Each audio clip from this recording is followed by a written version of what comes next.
বাতাসে আবার আমার চুলগুলো খুলে গেল। কি যে করি চুলগুলো নিয়ে?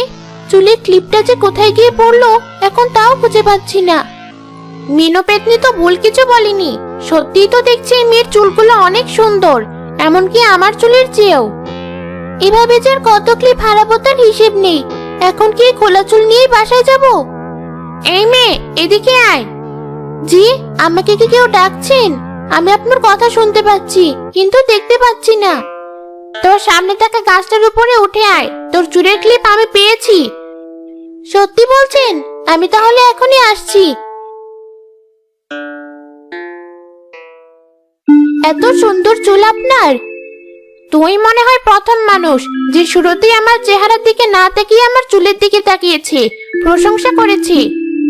আমার মা সবসময় আমাকে বলে মানুষের খারাপ দিক না দেখে তার ভালো দিকটা দেখতে, আর সেই ভালো দিকের প্রশংসা করতে। তোর মা বোধহয় খুব ভালো মানুষ ছিল। হ্যাঁ, তার চুলও আপনার চুলের মতোই সুন্দর ছিল, যদিও এত লম্বা ছিল না যে গাছের ডালে এভাবে ছড়িয়ে ছিটিয়ে থাকবে। আমি তোকে দেখানোর জন্য আমার চুলে জাদু করেছি। আমার চুল আসলে এত বড় না, তবে আমি চাইলে আমার চুলগুলো বড় করতে পারি, আবার এই চুল দিয়ে ছোটখাটো কাজও করতে পারি। সত্যি বলছেন? আমিও দেখতে চাই আপনি এই চুল দিয়ে কিভাবে কাজ করেন। দাঁড়া, দেখাচ্ছি। বাহ, চুলটা নিজে নিজেই আমার কাছে এসে ক্লিপ দিয়ে গেল। অবিশ্বাস্য ব্যাপার। এবার আমার চুলের আসল রূপ দেখ। সত্যি হুবহু আমার মায়ের চুলের মতো দেখতে। তোর মা এখন কোথায়?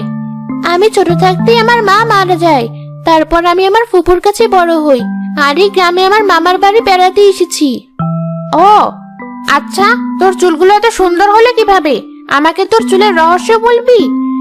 ঠিক আছে, কাল থেকে আমি আমার চুলে যা যা দেই সব আপনার জন্য নিয়ে আসবো।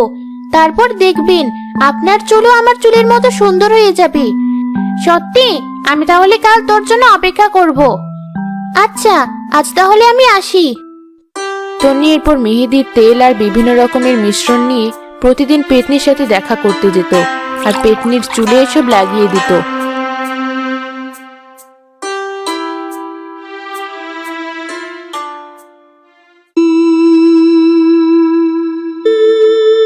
তুমি এসব কি করছো পেতনি? আমাকে বোঝাও তো। আমি তো ভেবেছিলাম তুমি মেয়েটাকে টেকো বানিয়ে ছাড়বে ওর সুন্দর চুলের জন্য। এখন দেখছি ওকে ভালো বন্ধু বানিয়ে ফেলেছো। আমার বদলে ওই তোমার মাথায় তেল দিয়ে দেয়। ওর দেখা দেখি তুইও দেখছি বোকা হচ্ছিস আমার অভিনয় দেখে। আরে পাগল, আমি শুধু ওর সুন্দর চুলের গোপন রহস্যগুলো জেনে নিচ্ছি। একবার সব জানা শেষ হয়ে গেলেই ওর চুলগুলো সব কচাং করে কেটে দিয়ে এমন জাদু করবো যে ওর চুল আর কোনোদিন বড় হবে না। এই তো বেশ ভালো বুদ্ধি। হ্যাঁ, আর 1-2 দিন পরে দেখতে পারবি আসল কাণ্ড। মেয়েটা সকাল সকাল এসব নিয়ে প্রতিদিন কোথায় যায় একটু দেখো তো। আমার কাছে তোর লক্ষণ ভালো ঠেকছে না। কোনো বান্ধবীর বাসায় যায় হয়তো। কিন্তু কোন বান্ধবী, কার সাথে মিশছেও সে সম্পর্কে তো আমাদের জানা থাকার দরকার। ঠিক আছে, আমি ওর পিছু নিয়ে দেখছি, তুমি চিন্তা করো না।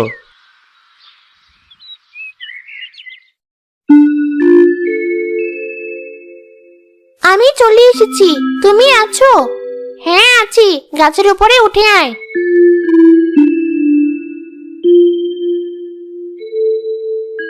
আজকে শেষ দিন, এরপর তুমি নিজে নিজে সব করতে পারবে।